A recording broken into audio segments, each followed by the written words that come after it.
Hello students, I hope so તમને સ્વેપિંગનો આખો video સમજાઈ ગયો હશે. તો આજનો આપણો જે ટોપિક રહેવાનું છે એ છે વિધાઉટ વેરિયેબલ આપણે સ્વેપિંગ કરશું. વિધાઉટ વેરિયેબલ જસ્ટ ટેમ્પને આપણે હટાવી દઈશું અને પછી આખું સ્વેપ કરશું. તો જે સ્વેપિંગની સેકન્ડ મેથડ છે આપણે આ વિડીયોની અંદર એ જોવાના છીએ. તો ચલો શરૂ કરીએ.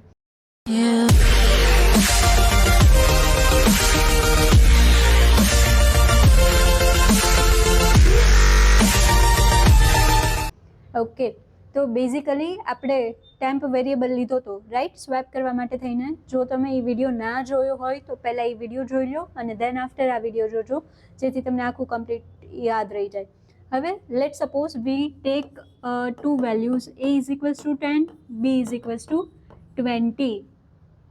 નાવ આપણે શું કરવાનું છે તો કે a અને b ને અહીંયા જે પ્રમાણેના સ્ટેપ્સ આપેલા છે સેમ સ્ટેપ્સ આપણે ફોલો કરવાના છે.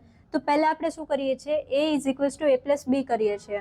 તો simply a is equals to 10 plus 20 is equals two 30. તો હવે a ની વેલ્યુ શું થઈ ગઈ, 30. ક્લિયર આટલી વસ્તુ. સેકન્ડ સ્ટેપ આપણો શું છે, b is equals two a minus b. તો b is equals two a 30 minus b ની વેલ્યુ કેટલી છે, 20. સો નાવ b ની વેલ્યુ કેટલી થઈ ગઈ, 10. ક્લિયર આટલું. Third step, a is equals two a minus b. a is equals two 30 minus 10, 20. તો C b is equals to 10 મળી ગયા, a ઇઝ ઇક્વલ્સ ટુ 20 મળી ગયા. It's our final swapping answer. તો આ બંને રીતથી તમે સ્વેપિંગ પરફોર્મ કરી શકો છો.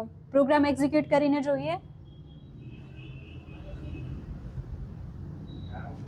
ઓકે, અગેન જાઓ ક્યાં આગળ, ટર્મિનલની અંદર. શું લખશું, gcc swap.c.